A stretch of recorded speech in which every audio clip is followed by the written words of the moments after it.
Samida Om Shanti. Peace to you, peace to me. Hello and welcome to another video. How many of you feel like you don't belong or had those feelings of I don't belong here? I'm sure there are a growing number of people who are starting to feel this. This place is crazy, I'm out of it. Many more people are starting to feel like they don't belong. And why is that? Why do people feel like they don't belong? Is it because they're mad? Don't think so. Is it because the world that we live in is mad? Got more to do with it. Is it because the way that we're being conditioned and programmed? Yes, there is that. You're trying to be squeezed into a tight spot, and that's a fact, unfortunately, of today's world. It's not a conspiracy theory. Conspiracy theory, it's not. It's a fact. We're being squeezed. The world doesn't have to be like this. We actually live in abundance, and the planet has so much. Look at nature, how it produces so much. Like food, for instance, when you see courgettes turning into marrows, the seeds are abundant. Apples, abundant seeds.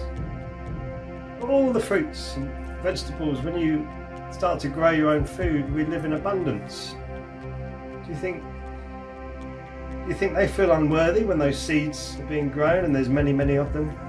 No, they don't. They feel natural. Why do we feel like we don't belong? It's because we're breaking away from nature.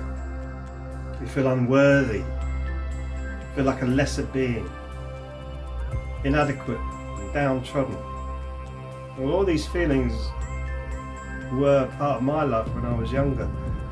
I remember my first thoughts and feelings. I used to run away screaming. I had 5 brothers, my parents, and we had a nanny and her daughter, and they used to row constantly and do really dirty tricks with each other for the competition. It's this competitive society that we live in. And I remember running away from that and crying. I mean, a very small boy, nothing wrong with crying anyway, but a very small boy, and crying and explaining to my mother, why is everybody doing this? Why is everybody fighting with each other? And of course my brothers used to say, well, you're different, you're strange, you're weird. And I thought to myself, no, I'm not. This is not right, this is crazy. So as I went through my life, my journey, those feelings carried on, looking at this world and thinking, well, maybe I'm not worthy. But that little inkling in the back of my mind saying, I don't think I'm wrong here. I think it's problems around me that are wrong. But of course I went with the conditioning and the programming, and that led to depression, problems, and going to see social workers, or I don't know what to call them, social workers, and speaking to them, explaining how I saw myself, how I saw the world, that I felt that I wasn't worthy because this place is completely alien to me, absolutely mad, and I felt like a lesser being. So I did feel like I didn't belong, and those feelings have been all the way up through my music career and now into my other career now, which is Qigong instructor and helping people raise their vibration. So like an energy healer, we do sound, energy, all sorts of wonderful and weird stuff that I would never perceive myself doing to help people raise their vibration.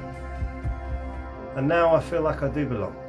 I feel more and more every day that I do belong here, because I have a mission to do. I have a mission to try and explain to people, don't do that, don't act like that, because you're better than that. You're coming from your preconceptions, your emotions, your feelings, and this is a a reoccurring theme with all of us, that we're all running from this conditioning that we've had as younger human beings. That we run through this life, this record player life of going round and round and round, and we keep feeling that we don't belong, when actually we do. Our body comes from the earth, so we're part of this whole recycling system of the earth. The body's here for a very short time, but it's all part of this system. Our consciousness is beamed in outside of the body, so this is just a vehicle. As I've explained in earlier videos, this is just a vehicle, and we're just having an experience through this vehicle.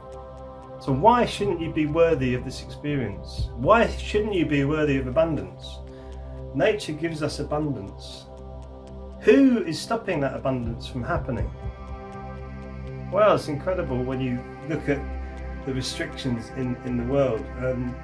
I'll just use one example from my research, is petrol. Petrol is amazing way of restricting something that is actually abundant. And when you look at when oil was discovered to fire up combustion engines, there were two ways of doing this, and Henry Ford discovered both of them. He built one car which was to be made a petrol engine, which would run on petrol as we see the cars today, but he also built another car completely out of hemp and out of hemp oil, with no detriment to the environment whatsoever, the way that the oil burnt, whereas we have this petrol based car now, which is detrimental to the environment. So the hemp car, I mean solid hemp, the whole car is made out of hemp, ditched. Petrol car, there's ways of monopolising that and making it scarce so that you can keep rising the prices up of everything. And we're supposed to not have monopolies in the world, and it looks like on the surface there are no monopolies, but yes, they are. And when people try to break out of those monopolies,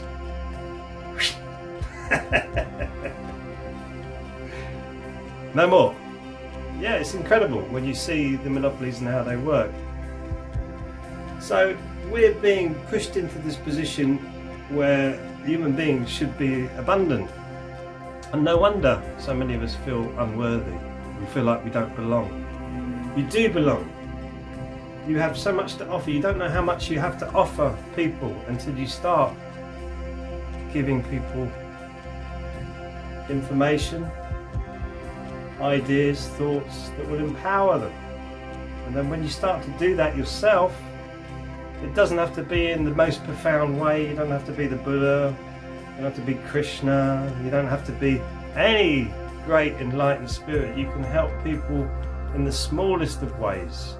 But if you start to look at service to others rather than service to self, and you see how that will change your life. So if you walk into a room and you're just serving yourself, yeah, you got to go get yourself a drink from the bar and get yourself some snacks, whatever. But if you actually walk into a room and everybody's of the attitude of service to others rather than service to self, all of a sudden you have all these people serving you and you're serving them. What a difference that makes. What an enormous difference that makes. And do you feel worthy then? You bet your bottom dollar you do. You bet your bottom dollar. You actually feel so worthy and humbled that you can serve all these different people and they're serving you, that you do belong. So these feelings are really, again, wrapped up in the conditioning and the programming that we have as human beings. And we should be serving each other, because that is how you feel more wholesome, more alive, more enlightened even. You're raising your vibration up the consciousness scale. So if you feel like you don't belong, start to open your heart more. There's many ways you can do meditation. We touched on it before, but basically it's just holding your heart and focusing on you, your love, where you come from, and your vibration. And there's many things on the internet. We have a meditation on bright beings that you can start to use. Any way that you can to lift your vibration, break free from your conditioning, do it. because then you'll start to feel like you are worthy. Because you know what? You are worthy. So I'll see you in the next video. Thank you for listening. Sarang Hamida.